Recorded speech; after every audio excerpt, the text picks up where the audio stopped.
Graça e paz, irmãos. Bom dia. Pastor Adriano, novamente com vocês. Para mim é sempre uma honra, uma alegria, um privilégio estarmos aqui com os irmãos. Eu quero novamente agradecer o pastor Valdecir, agradecer aos irmãos da coordenação da Escola Bíblica Dominical da Igreja de Limeira pela oportunidade, pelo privilégio de estarmos aqui com os irmãos para compartilharmos e falarmos a palavra de Deus. Amém? Antes de tudo, vamos começar o nosso dia, o nosso estudo, orando ao Senhor, pedindo para Ele que Ele nos dê direcionamento, que Ele nos dê discernimento para nós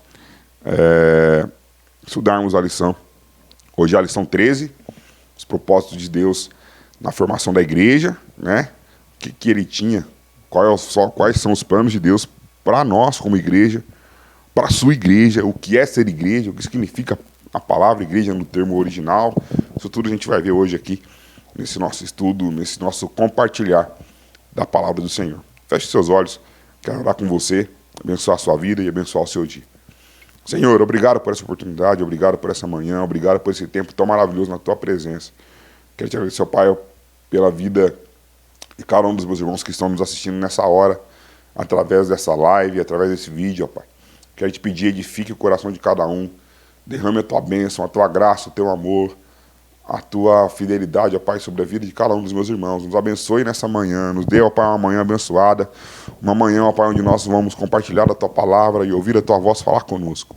Derrame o teu Espírito Santo em nossos corações, derrame a tua presença sobre nós, ó Pai. É o que eu te peço em nome de Jesus. Amém. Amém, irmãos? Glória a Deus. Eu queria te convidar a abrir a sua Bíblia no Evangelho de Mateus, capítulo 16. Nós vamos ler do verso 13 até o verso 23. Evangelho de Mateus, capítulo 16, do verso 13 até o verso 23.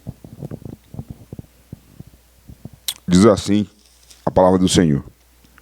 Indo Jesus para os lados de Cesareia de Filipe, perguntou aos seus discípulos: quem diz o povo ser o Filho do Homem? E eles responderam: uns dizem João Batista, outros Elias, e outros Jeremias, ou alguns dos profetas. Mas vós, continuou ele, e vocês, quem dizem que eu sou? Respondendo Simão Pedro, disse: tu és o Cristo, o Filho do Deus vivo. Então Jesus lhe afirmou: bem-aventurado és tu, Simão Barjonas, porque não foi carne e sangue que tu revelaram, mas meu Pai que está nos céus. Também eu te digo que tu és Pedro, e sobre essa pedra edificarei a minha igreja, e as portas do inferno não prevalecerão contra ela. Dar-te-ei as chaves do reino dos céus. O que ligares na terra terá sido ligado nos céus, e o que desligares na terra terá sido desligado nos céus. Então advertiu os discípulos que a ninguém dissessem ser ele o Cristo. Desde esse tempo começou Jesus a mostrar aos seus discípulos que lhe era necessário seguir para Jerusalém e sofrer muitas coisas dos anciãos, dos principais sacerdotes e dos escribas, ser morto e ressuscitado no terceiro dia. Pedro, chamando-o à parte, começou a reprová-lo, dizendo: tem compaixão de ti, Senhor. Isso de modo algum te acontecerá. Mas Jesus, voltando-se a Pedro, disse: arreda-te, Satanás. Tu és para mim pedra de tropeço, porque não cogitas as coisas de Deus, e sim das coisas dos homens. Amém? Irmãos, esse texto aqui é um texto que eu gosto muito, né? Quando Jesus está lá com os seus discípulos, e ele perguntou para os discípulos: olha, vocês estão andando no meio do povo aí? Vocês estão andando no meio da multidão aí? O que esse povo está dizendo que eu sou? O que eles dizem sobre mim? Né? Aí os discípulos respondem: uns dizem que o Senhor é a reencarnação de Elias, outros dizem que o Senhor é a reencarnação de João Batista, outros dizem que o Senhor é um dos profetas aí, igual Jeremias, igual Isaías, igual Daniel, né? E aí Jesus olha para eles e fala assim: e vocês? O que vocês têm a dizer sobre mim? Vocês têm caminhado comigo? Vocês têm ouvido falar? Vocês têm aprendido algumas coisas comigo? O que vocês têm para falar de mim? Aí Pedro levanta, né, e fala: Jesus, o Senhor é o Filho de Deus, o Senhor é Cristo, o Filho do Deus vivo. E aí Jesus olha para Pedro e fala assim: bem-aventurado és tu, Simão. Né? Porque é sobre essa causa, sobre Cristo, sobre saber que eu sou o Cristo, o Filho de Deus. É sobre isso que eu vou edificar a minha igreja. E quem crer nisso será meu povo, será a minha igreja, será a minha noiva. Né? Eu gosto muito disso. Às vezes a gente, por interpretação errada, a gente acaba falando algumas coisas e gerando algumas doutrinas que não condizem com a palavra de Deus. Mas o que Deus está falando, o que Jesus está falando aqui para Pedro é: Pedro, sobre o meu nome, sobre aquilo que eu sou, é que a minha igreja será edificada. Amém, irmãos? Vamos lá para a nossa lição. A palavra eclésia, desculpe, a palavra igreja, deixa eu só clarear um pouco mais para ler melhor aqui. Amém. A palavra igreja é a tradução do termo eclésia, que é composto de duas palavras, com o sentido de chamados para fora. Irmãos, a palavra grega eclésia, ela é composta de duas palavrinhas, né? A palavra ek é uma preposição. A palavra ek, ela tem o sentido de para fora de, ou para onde. Quando a gente fala ek, já dá a sensação de estar jogando alguma coisa para fora, né? Ek. De estar jogando alguma coisa para fora, é para fora de. É esse sentido a palavrinha ek.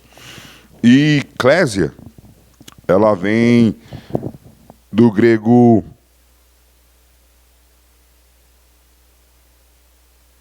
kalel. Ela vem do kalel e ela tem o sentido de chamar, né? É o meu nome. Adriano, Valdecir, né? Quando eu chamo alguém, quando eu grito alguém, quando eu falo o nome de alguém. Então, nós somos chamados, né? Igreja do Senhor, chamados para fora. Eu digo sempre na igreja aqui de Leme que nós não somos chamados para ficarmos dentro de quatro paredes. Para nós, somos chamados para nos reunirmos no dia de domingo, cantarmos 3 ou 4 músicas e ouvir o pastor falar meia hora. Não, nós não somos chamados para isso. Isso é a nossa reunião. Mas o propósito da igreja é ir pelo mundo, pregar o evangelho, anunciar as boas novas de Cristo. A gente vai ver isso daqui a pouco, mais à frente. Na nossa lição, nós somos chamados para fora. Amém? Entre os gregos, uma eclésia era uma assembleia de cidadãos livres, reunidos para tratarem de assuntos de interesse público. Atos 19, 32, 39 e 40. Nesses textos, eclésia é traduzido como assembleia e ajuntamento. No cristianismo, essa palavra passou a ser usada para referir-se à igreja, aos chamados para fora do mundo, a fim de virem encontrar-se com Deus. Em essência, portanto, a igreja é um grupo de pessoas que se reúnem não porque escolheram fazer assim, mas porque Deus os chamou para si. Porque Deus os chamou para si. Não se reúnem para compartilhar suas ideias ou pensamentos próprios, mas se reúnem para escutar a voz de Deus. Amém?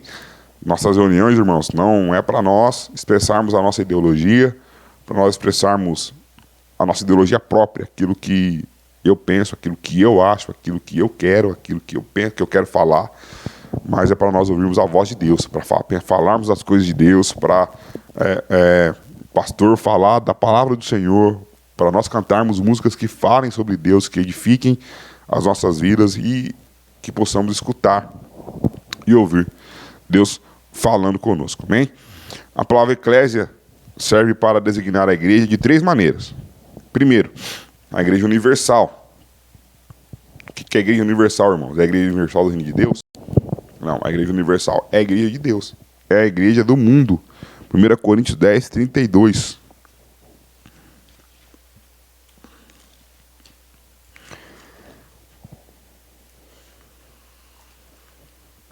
Coríntios 10, 32, diz assim: não vos torneis causa de tropeço, nem para judeus, nem para gentios, nem tampouco para a igreja de Deus. A igreja universal é a igreja de Deus, é a igreja que vai morar no céu. Amém? Ela também designa o que é uma igreja local específica. Ela serve para falar, essa palavra eclésia serve para falar de uma igreja local específica. Isso está em Romanos 16, verso 1.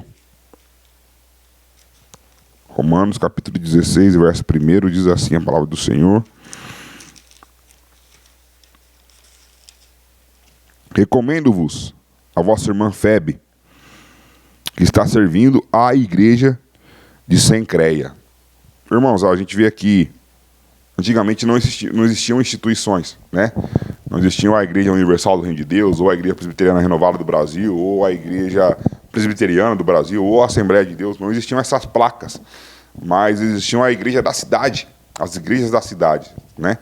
A gente vê falar aqui, Paulo falando da Igreja de Cencreia, as várias cartas que Paulo escreve, a Igreja de Filipos, a Igreja de Coríntios, a Igreja dos Gálatas. Coríntios é a igreja da cidade de Corinto. Os filipenses é a igreja da cidade de Filipe. A igreja de Cencreia, que Paulo escreveu aqui da irmã Febe, né? Então, uma coisa também que eu entendo como igreja, nós somos igreja para servirmos a cidade onde nós estamos, para servirmos a comunidade onde nós estamos inseridos. E esse é um dos nossos maiores propósitos como igreja, como povo de Deus. Amém? A palavra eclésia também, ela serve para denotar uma reunião propriamente dita dos crentes em qualquer lugar, para cultuarem a Deus. Isso está em 2 Coríntios 11, 18.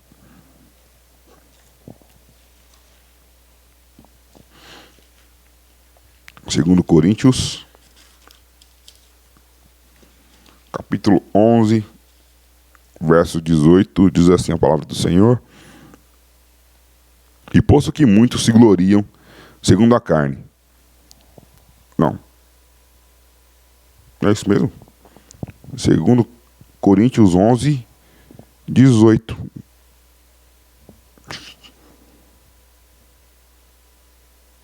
Isso mesmo.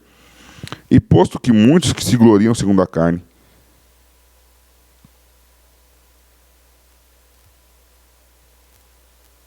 Irmãos, acho que está errado essa referência aqui.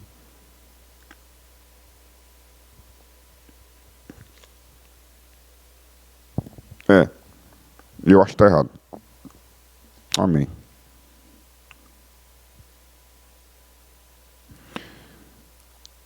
O versículo não fala sobre igreja. Amém. Nessa lição, vamos estudar a formação da igreja. Será que é 1 Coríntios? Vamos tentar achar aqui. 1 Coríntios 11, 18.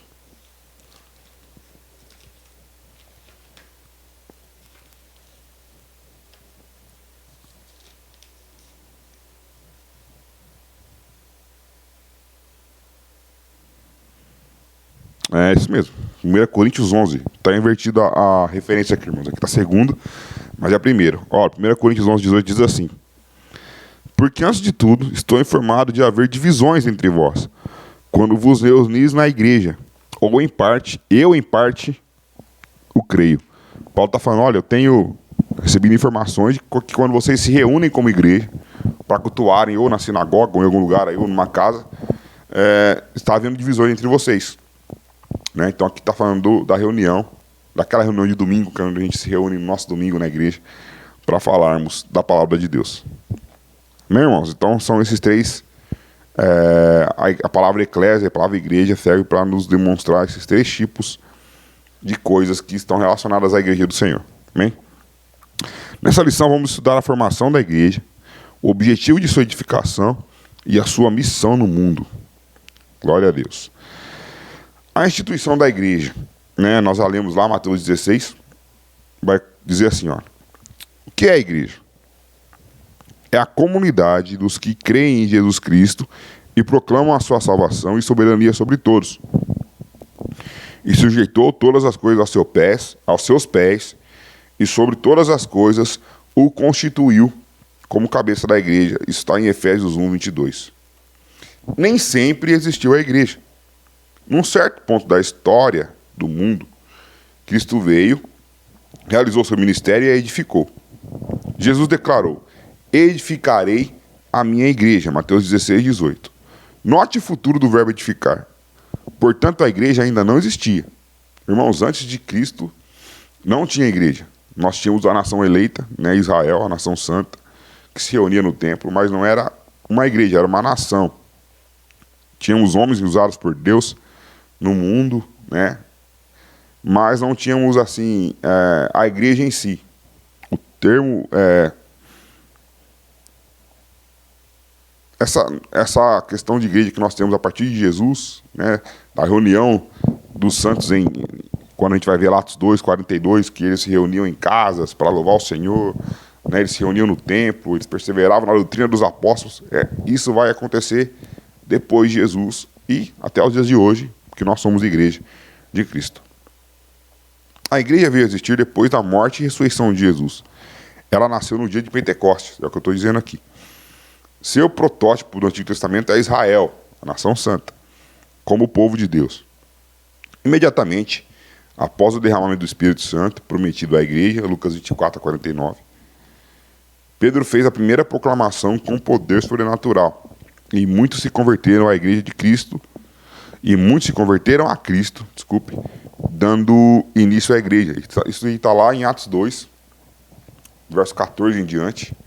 A gente vai ver Pedro pregando, né, com toda a ênfase, com todo o poder do Espírito Santo sobre a vida dele. E no primeiro sermão de Pedro, 3.000 almas se convertem a Cristo e formam a igreja primitiva. A primeira igreja começou com 3.000 membros. Olha que benção. Glória a Deus. Naquele dia, Pedro usou as chaves do reino que Cristo havia lhe conferido. Essas chaves são símbolos de autoridade e poder do Espírito para pregar o Evangelho.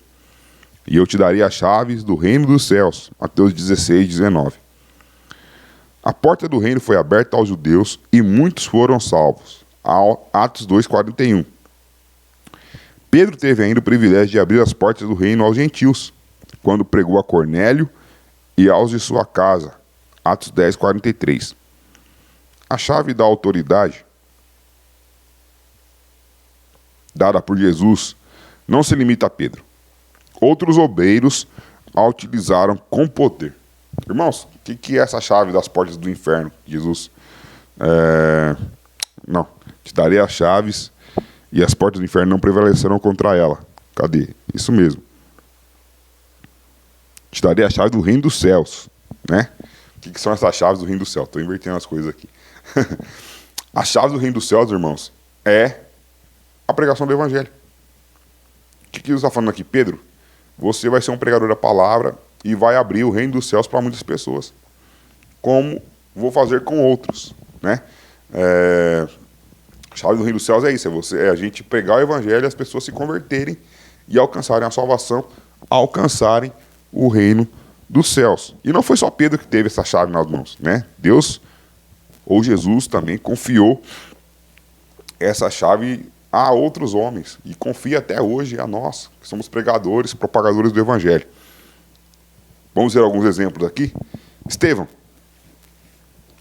cheio de graça e poder, fazia prodígios e grandes sinais entre o povo. Atos 6, 8.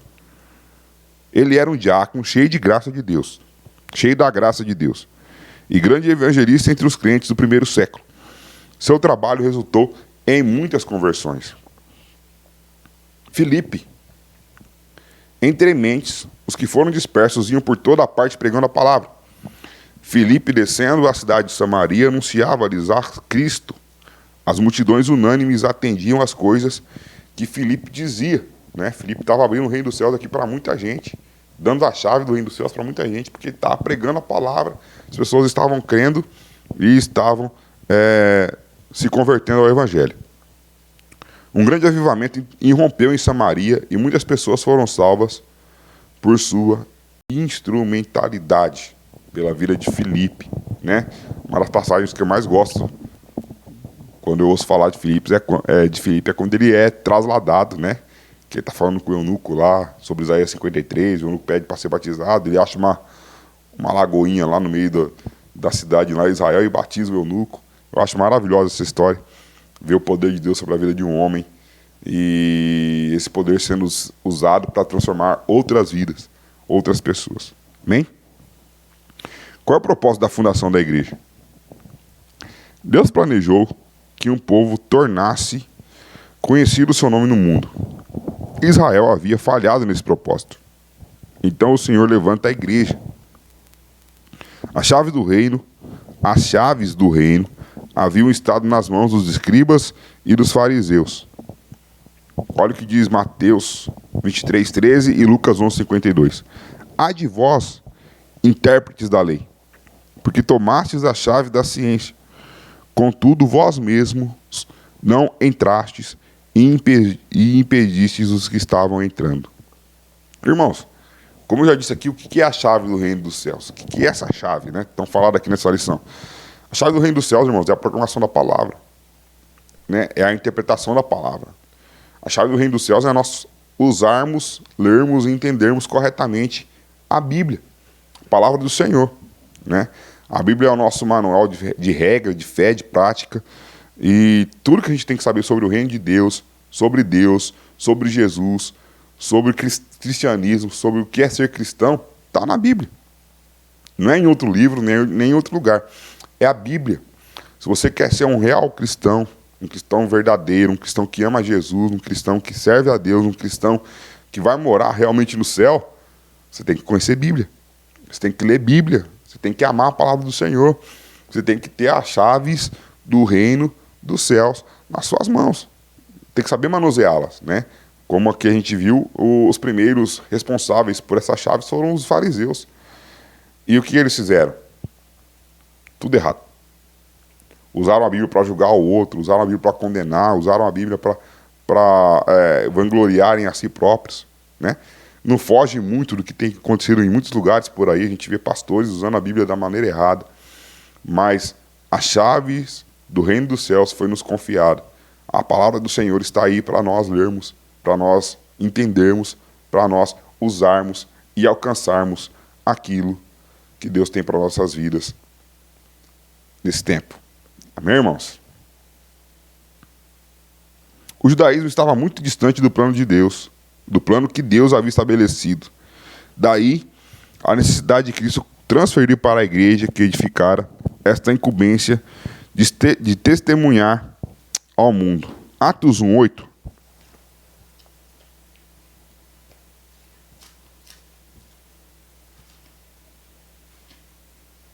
Atos 1:8 diz assim: Mas recebereis poder ao descer sobre vós o Espírito Santo, e sereis minhas testemunhas, tanto em Jerusalém, como em toda a Judéia e Samaria, até aos confins da terra. É o que eu estou falando aqui, né?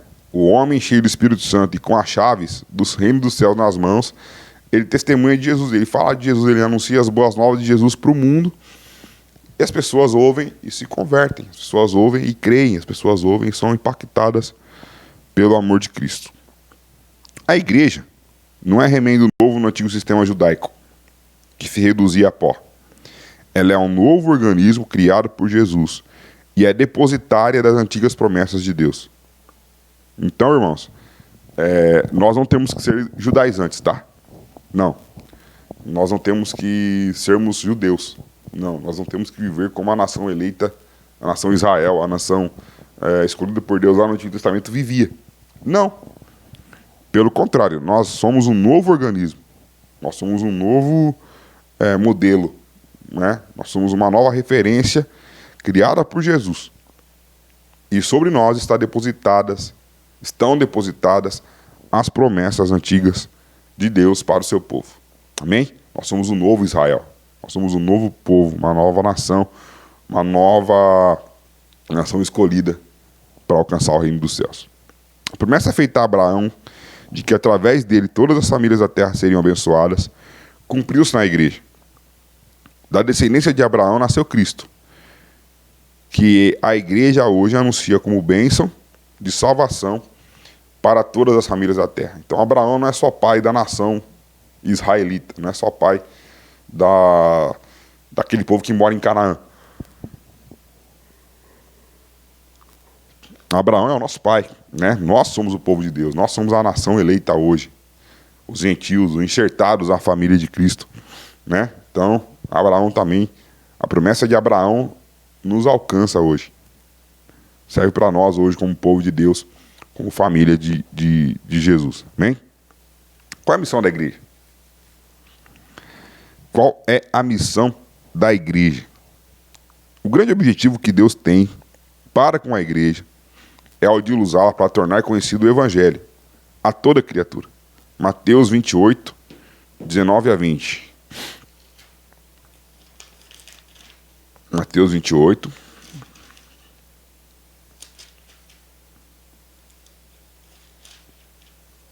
19 até o 20, diz assim: Ide, portanto, fazei discípulos de todas as nações, batizando-os em nome do Pai, do Filho e do Espírito Santo, ensinando-os a guardar todas as coisas que vos tenho ordenado. E eis que estou convosco todos os dias, até a consumação do século. Qual é o propósito da igreja? Por que Jesus, por que Deus instituiu a igreja do Senhor? Para nós pregarmos o evangelho. Nada mais do que isso. Irmãos, e fazendo isso, a gente já cumpre todo o nosso propósito como igreja. Vivermos para a glória de Deus, adorarmos ao Senhor, né? Isso tudo se resume a proclamarmos a Cristo. Proclamarmos a palavra, anunciarmos o reino, né?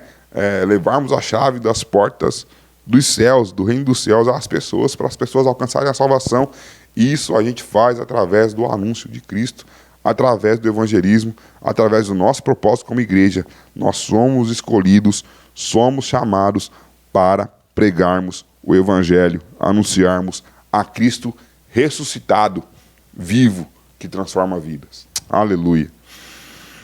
Deus precisa de um povo que explique o plano da salvação a todos os homens, tal qual é ensinado nas Escrituras.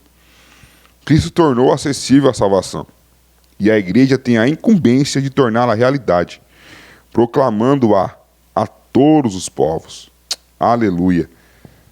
Cristo tornou a salvação acessível. Nós podemos alcançá-la, sim.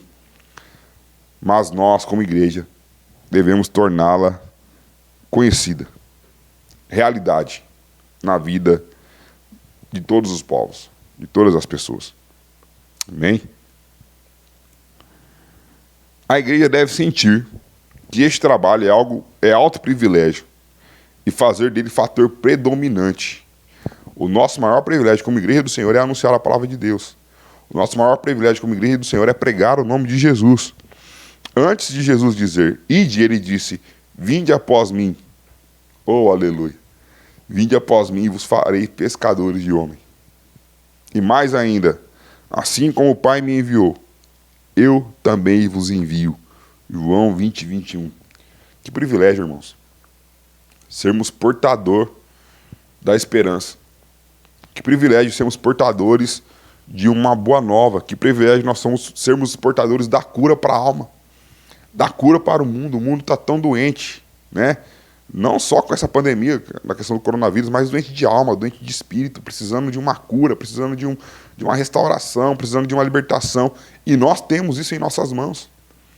Nós temos a solução para esses problemas, nós temos esse amor, essa graça, porque nós somos alvo disso. Eu digo sempre na igreja que a gente não consegue dar aquilo que a gente não tem, né? E se nós temos graça e amor para darmos, se Jesus falou, vocês têm que levar isso aos povos, vocês têm que proclamar isso aos povos, é porque vocês são alvos disso. Nós somos alvos da graça, nós somos alvos do amor, nós somos alvos da compaixão, nós somos alvos da salvação. Cristo já nos salvou, né? E agora nós temos que levar isso aos povos, levarmos isso às pessoas. Esse é o nosso privilégio, esse é o nosso prazer, esse é o nosso dever. Mas não é aquele dever que pesa, sabe? Aquele dever que pesa nos ombros, que a gente, nossa, mas é um fardo. Não, não é um fardo. É uma alegria, é um privilégio sermos os pregadores da palavra. É um privilégio falarmos do amor de Jesus. É um privilégio sermos igreja. É um privilégio. Tenha isso nessa manhã no seu coração. É um privilégio. E leve a palavra do Senhor às pessoas que precisam. Aos necessitados, aos contritos, aos que estão desesperançados, aos que estão chorando, sofrendo. Você tem a solução para o problema dessas pessoas. Jesus Cristo. É importante também notar que essa missão foi, em primeira instância, a missão de Jesus. O homem é chamado a cooperar com o Senhor nesse importante trabalho. Isso é alto privilégio. Irmãos, nós não estamos fazendo nada do que Jesus fez, do que Jesus não fez. Não estamos fazendo nada do que Cristo não fez. Pelo contrário, nós estamos continuando o trabalho do Filho de Deus. Nós estamos continuando o trabalho de Deus. Nós somos instrumentos para continuarmos aquilo que Cristo começou. anunciar o seu reino, anunciar as boas novas de salvação, anunciar o seu amor, anunciar a sua graça. Hoje isso é responsabilidade minha, responsabilidade sua. Mas não é como eu já disse, não é uma responsabilidade que pesa, que traz peso, que traz fardo. Mas é uma responsabilidade que traz alegria, que traz amor, que traz graça, que traz perdão, que traz salvação, que traz transformação de vidas. O maior privilégio, o meu maior privilégio como pastor é ver vida transformada. Falo isso na igreja direto. Falo, irmãos, a minha maior alegria é ver pessoas sendo transformadas, pessoas sendo restauradas, vidas sendo alcançadas pelo amor e pela graça de Jesus. Não é pelo que eu falo, não é pelo que eu faço, mas é pelo que Jesus nos ensinou, né? Pelo amor dele, pela graça dele, pelo poder dele, que nos usa, que nos abençoa para abençoarmos outras vidas. Esse é o nosso papel, o nosso maior privilégio. O imperativo do Senhor estabelece a universalidade da missão. Ide e fazei discípulos de todas as nações. Mateus 28, 19 a 20. Até aquele momento, as ordens de Jesus eram para irem as ovelhas perdidas da casa de Israel. Mateus 10, 6. Mas agora Cristo rompe as barreiras nacionalistas e envia a sua igreja para o mundo. A igreja é universal, a igreja é para sair para o mundo para pregar. Não é mais agora um lugarzinho só, não é só mais um canto do mundo, mas é para ser espalhada por todas as nações, por todos os reinos. O campo é o mundo. Mateus 13, 38. Jerusalém seria apenas o ponto de partida. Atos 1, 8. Irmãos, e quantas vezes nós estamos invertendo esse papel? Quantas vezes a gente quer ficar só em Jerusalém? Só se reunir no templo, tá bom demais. Não, pastor, só no domingo à noite na igreja. Não quero compromisso. Eu quero só ir no domingo à noite e ouvir lá a palavra. Eu quero ser edificado, eu quero ser abençoado, mas eu esqueço de abençoar outras pessoas. Eu esqueço de levar aquilo que eu aprendo para outras pessoas aprenderem, para outras pessoas serem transformadas, para outras pessoas alcançarem a graça e o amor que eu alcancei, ou que me alcançou. Não é? No judaísmo também havia conversões. Mas os judeus ficavam esperando que o homem viesse pedir licença para entrar no seu templo, como faziam os prosélitos. Nós, a igreja, temos que tomar a iniciativa de ir ao encontro dos perdidos, como fez Jesus. A missão da igreja é atrair o homem a Cristo. Irmãos, a missão da igreja não era atrair o homem à igreja, tá? A missão da igreja é atrair o homem a Cristo. Hoje a gente quer, por causa da fama das megas igrejas, né? Uma das preocupações nossas como pastor é ter igreja grande, uma igreja cheia. Mas, e aí, para isso, nós bolamos projetos e pensamos em como atrair as pessoas e pensamos em como fazer isso ou fazer aquilo para as pessoas se sentirem aconchegadas na igreja. Mas, irmãos, o principal objetivo nosso como igreja não é atrairmos as pessoas à igreja, mas atrairmos as pessoas a Jesus. A Jesus. Nós podemos fazer, sim, essas coisas para atrairmos as pessoas a entrarem no templo, mas quando elas chegarem no templo, elas têm que verem Jesus. Elas têm que serem guiadas a Jesus. Elas têm que ouvirem falar do amor de Jesus, da graça de Jesus, da salvação de Jesus para a vida delas. Amém? Aleluia. E essa é a nossa tarefa suprema como igreja. Essa é a nossa tarefa maior como igreja. Por que a igreja tem feito pouco? Por que a igreja tem feito tão pouco? É porque não temos dado a importância devida a essa tarefa. Nosso interesse tem se tornado mais para nós mesmos e nossas divergências, em vez de nos voltarmos para as necessidades do mundo que está perecendo por não conhecer a Cristo. Um fato triste. Como eu tenho dito aqui. Às vezes nós nos reunimos para falarmos de nós, dos nossos interesses, para defendermos a nossa causa, para defendermos aquilo que a gente acredita. Esquecemos de falar de Cristo. Mas o mundo está morrendo. E o mundo está perecendo. Né? E as pessoas estão se perdendo porque não conhecem o amor de Cristo. mas nós devemos anunciar e proclamar o amor, a graça e o perdão que Jesus tem para as vidas. É lamentável, mas muitos têm se envergonhado do Evangelho de Jesus, que é o poder de Deus para a salvação daquele que nele crê. Irmãos, às vezes a gente quer fazer tanta coisa, né? Na igreja, para atrair as pessoas. E nos esquecemos, e nos envergonhamos, e não falamos do Evangelho. Mas o que transforma a vida do homem, o que salva, é o nome de Jesus. É Cristo. Lembre-se do testemunho do apóstolo. Porque não me envergonhe do Evangelho de Cristo, pois é o poder de Deus para a salvação de todo aquele que crê. Portanto, façamos a obra do Senhor, a obra de Deus, com amor e dedicação. Irmãos, que lição, que palavra abençoada, que confronto para nós. Nós precisamos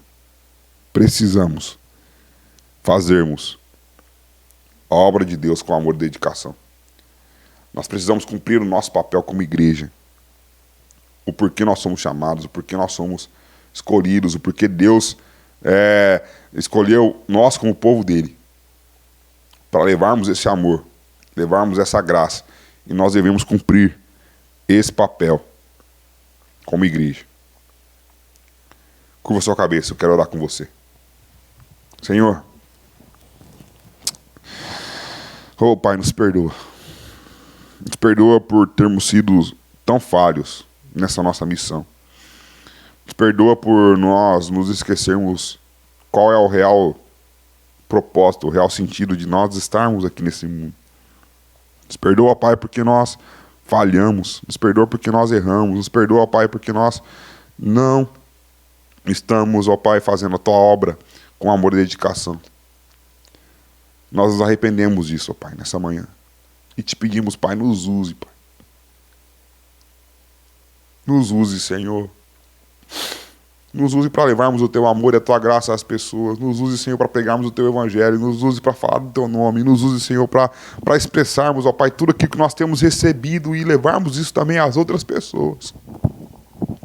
Porque da mesma maneira como o Senhor nos alcançou, da mesma maneira como o Senhor nos amou, da mesma maneira que a Tua graça é derramada sobre nós, ó Pai, nós temos que levar essa graça às outras pessoas para que elas sejam alcançadas, para que elas sejam abençoadas, para que a Tua graça, ó Pai, seja abundante na vida delas, Senhor.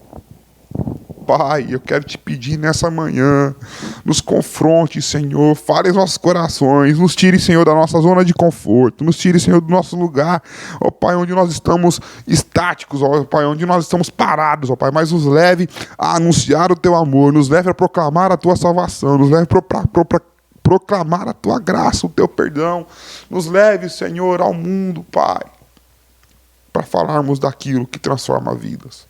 Para falarmos daquilo que pode curar o mundo, que pode transformar o mundo, que é o Teu amor, que é o Teu perdão, que é a Tua graça. Nos usa como igreja, Pai. Cumpra em nós o real propósito que o Senhor tem para o Teu povo. Em nome de Jesus. Em nome de Jesus. Aleluia. Quero mais uma vez agradecer de coração pela oportunidade. Deus abençoe o pastor Valdecir, os irmãos da igreja de Limeira. Que os irmãos venham ser abençoados poderosamente pelo amor e pela graça do Senhor Jesus Cristo. Obrigado pela confiança, obrigado pelo carinho, obrigado por serem nossos parceiros, nossos amigos, né? E eu amo essa igreja, amo vocês. Que Deus os abençoe, tanto aí em Limeira quanto aqui em Leme. Que Deus venha nos dar uma ótima semana, um ótimo domingo na presença dEle. E lembre-se, o nosso papel como igreja é proclamarmos o nome de Jesus. Só isso. Nada mais do que isso. Simples assim. Falarmos do amor de Jesus ao mundo. Amém? Fique na paz. Deus abençoe. Até a próxima.